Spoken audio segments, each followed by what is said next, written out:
Now it's really, truly official. Joe Biden is the President of the United States.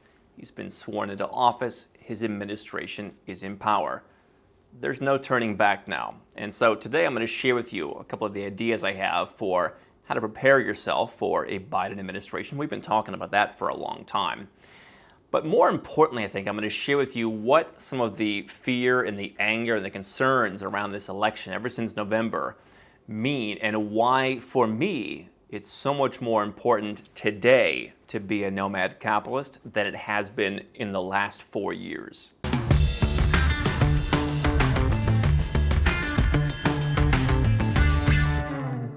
Hi, I'm Andrew Henderson, and here at Nomad Capitalist, my team of 30 people, our network of global experts, myself, help 7- and 8-figure entrepreneurs and investors legally go where you're treated best.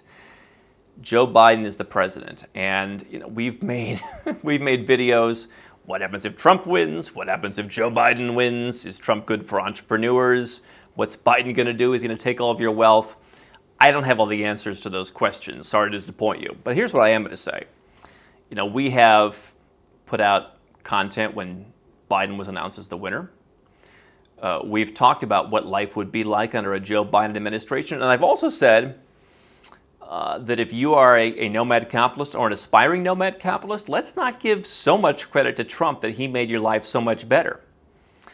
And that got me a lot of heat. A lot of people complained. People said, I don't know what I'm talking about. I mean, it's YouTube after all, right? But people said, you don't understand the fundamental issues that are at play here. And what I understand is that so many people in the United States have what I believe is a very binary view, where it doesn't matter which side you can have the same binary perspective, whether you're on the left, whether you're on the right. So many people, it is you are either on the left wing and you are for identity politics, and you are a communist and you want to take everybody's money and ship their job. Or you're on the other side and you want to cut taxes for the rich. And I mean, there's so many different binary views, but there's rarely been a place in the United States, and this is what I've talked about in the recent years, where I said, beyond just not liking the place, beyond just not feeling socially like it was the place for me, or that it was the best place for me to be running a business in the coming years, I always felt there were better places for me for opportunities and everything else. But what I also felt in the more recent years was there's not a place for someone of my politics, which is I'm relatively pragmatic. I'm a business person. I got along with everybody. And, I don't, especially now living overseas for so long, I don't get into all the crazy, kooky ideas that I think you can only believe in on both sides if you're living in the U.S. I distance myself from some of the wackier theories that people have on both sides of the coin. I also see that there's a lot of problems ahead of the United States. I know that taxes are going to go up. I know that people are having a hard time. I know that the country is having a lot of problems financially, culturally, socially. I'm not going to say that there's going to be a civil war, but certainly people have talked about that and that it's heading towards that kind of thing. But, for me, I'm pragmatic. I do believe that not taxing the hell out of people, not blaming every rich person while taking nothing from half the population, I don't think that's a good thing. I also don't think destroying any kind of common sense governance. I mean, I'm all for, having as little government as you like. But let's be honest, the United States is not the country where you're going to have that. No matter who's in charge, you've got a form of socialism. You have big government. You can't argue the U.S. isn't big government. I don't care who's running the show. I mean, you want to bring back Ronald Reagan? That was still big government. So you have big government. So, let's at least have a few kind of common sense things going on. But if you say that, if you say, you know what, let's not pollute endlessly if we can stop it, you're a communist.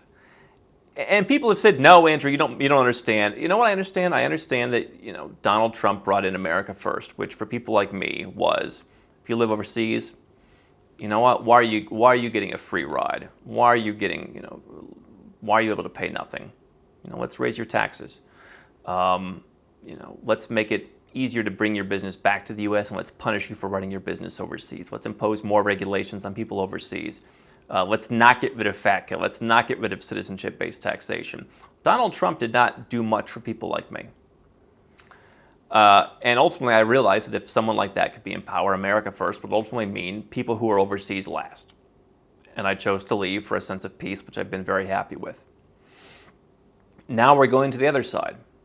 And I can say that as Joe Biden gets in and he wants to raise your taxes, I feel pretty good that I'm not around and that even the long arm of the IRS will not make its way to me for whatever kind of tax that he puts into place. But here's what a very wealthy gentleman that I was speaking with recently told me. He said, you know, politics in the United States for so many people with this binary way of thinking is like the 5 stages of grief. You start with denial, and then anger, and then bargaining, and then you're depressed, and finally you accept it. And as I've been watching people, talk about this, for my entire life I've heard about things like voter fraud. It always interested me. Nobody on the Republican side ever wanted it. I mean, there's not any scammers on the Republican side. The courts have ruled. The Supreme Court refused to hear the case. Seems pretty clear-cut. Joe Biden won the election. He flipped states like Arizona, like Georgia, that were pretty reliably red. And that means one of two things. It means either that, what the media says, which is that people are so against Trump that they would vote for anybody, or what I think is that it just means that the country is increasingly becoming a blue country. The politics of the country, the culture of the country is changing. That's what I've been talking about. When my father said, when I was 11 or 12 years old, he said, you have to go where you're treated best. He foreshadowed a lot of what we're seeing, that the culture would change. There would be a demand for free stuff from people. There would be people complaining that as the world became more middle class, Americans would suffer, and they would complain, and they would lash out at people who were successful. And I guess I had a jump start on seeing this coming because of that. But you have so many people who just don't want to accept it, that you have the country which is turning blue. And if you want, and I think that overall you've got kind of 2 decisions to make. You've either got to accept that the country is turning blue, or we have to just declare that the United States is now officially a banana republic that doesn't know how to count its votes.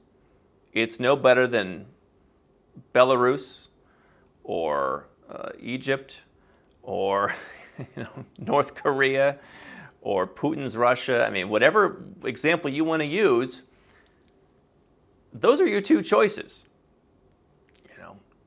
You can't have it both ways. And I think this is the message that to me is so clear. I happen to think it's the first one. Now,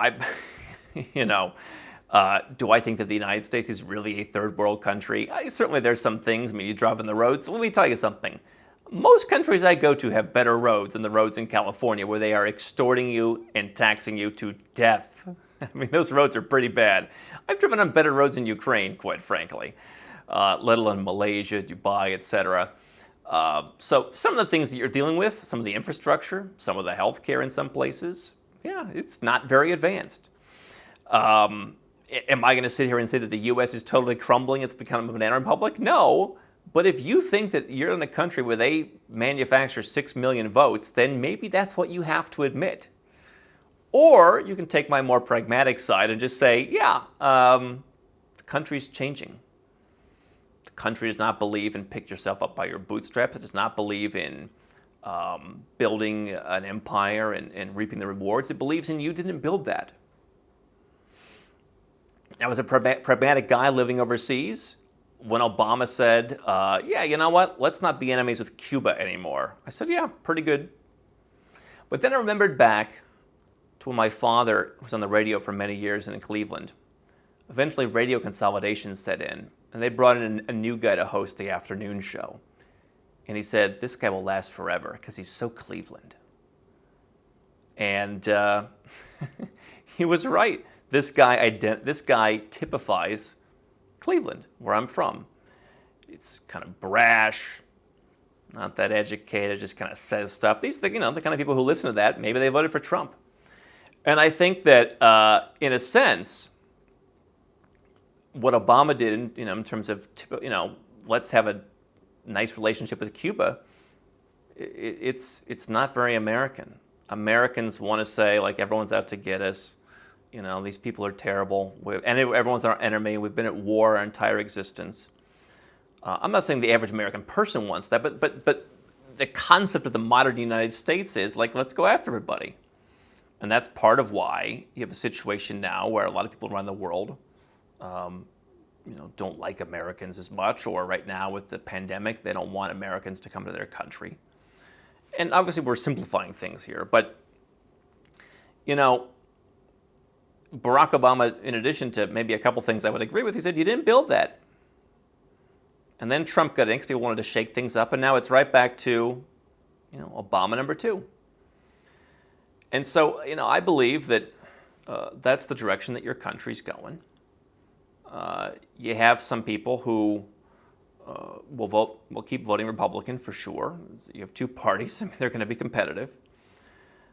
But I think the nature of the Republican Party has changed away from the country club Republicans who are saying, no, please don't raise our taxes. Please don't impose wealth taxes, to this certainly more Trump brand of populist Republican who is less concerned if rich guys pay taxes.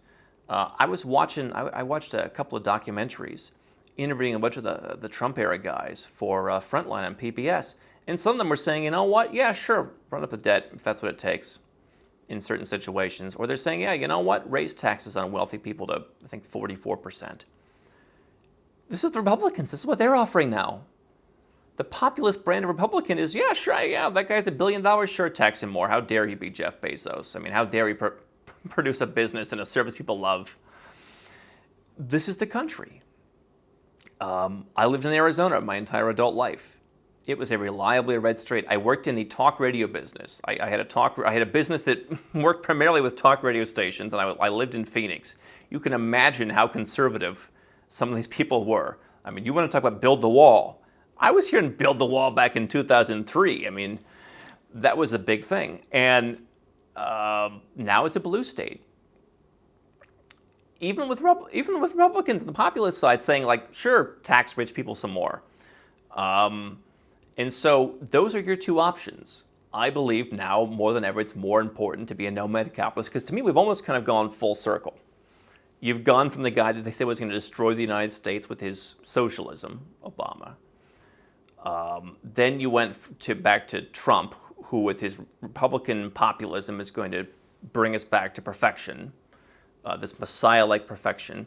And now that he's out, it's total fraud, and how could he have lost? I mean, whether I like the guy or not, I think it's easy to say how he could have lost. And now you've got Joe Biden, who says, let's raise taxes. Let's make it more difficult to be an American overseas. He and Trump agree on that. He's just taken and expanding what Trump created. But let's raise everyone's taxes. Let's raise capital gains taxes. You've kind of gone full circle to where, to me, it seems like there aren't many opportunities to run and hide in the United States. You can move from California to Arizona. Well, again, we saw how well that worked out. It's now a blue state. They just approved a huge tax increase on residents of Arizona. All you have to make is $250,000 a year. It's not even millionaires and billionaires. You can move to Florida and save on state tax, and I guess that's in the Constitution there, and that'll probably last for quite some time. But really, I mean, you're going to go from paying 50 to 43% tax. That's how it's going to save you. Are you really do want to live in a country when people are rioting and the people are so divided that they're going in whichever side they're on? They're protesting in front of courthouses, and people are getting into fights and into brawls, and people are carrying weapons and threatening people. I mean, like, is this the kind of place where you want to live? Do you want to live in a place where people are at each other's throats? And so if you want to subscribe to the Banana Republic theory that the country doesn't know how to count votes and there's some grand conspiracy, then fine, you're a Banana Republic. I don't think anyone here, anyone who's in the United States who makes fun of other countries for being a Banana Republic wants to live in a Banana Republic.